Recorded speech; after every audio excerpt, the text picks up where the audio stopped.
Welcome to another book tip that I have for you. So this go around I'm going to talk about the book Knowledge Management in Organizations, A Critical Introduction. It is by Donald Hislop, Rochelle Bosua, and Remco Helms.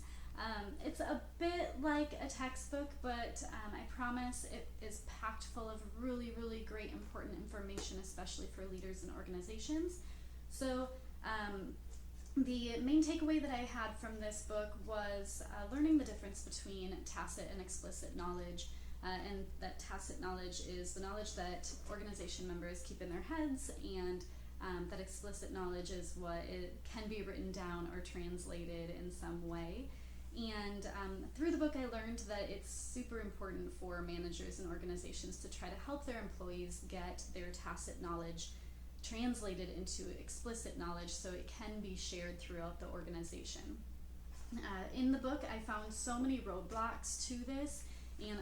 I started understanding more about why my employees might choose to keep their knowledge tacit or in their heads rather than putting it on paper. And that has really helped me to navigate discussions with them and help them to not only think through how they can communicate the knowledge that they have, but also I got to navigate more of the psychology around, if an employee doesn't want to put their knowledge down on paper, it may be because they would feel threatened that their job would be at stake if they shared the expertise that they have, or in another case, one of my employees has felt as though they wanted everything to be a finished and polished product that they created or that they shared out, and so any of their working knowledge that they had, they didn't feel comfortable putting it on paper and sharing it with others, so they would keep that to themselves, just because it was more of a working document, or it was more internal rather than a publication. And so this book really helped me to navigate those situations and to understand the importance also of knowledge sharing in organizations for organizations to be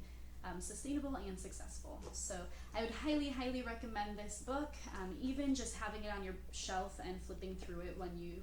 find that knowledge management needs to be visited in your organization. It will give you a great guide, and it will help you to not only just tackle the basics of it, but it will go really in depth and help you to feel comfortable with ensuing knowledge management and practices within your organization.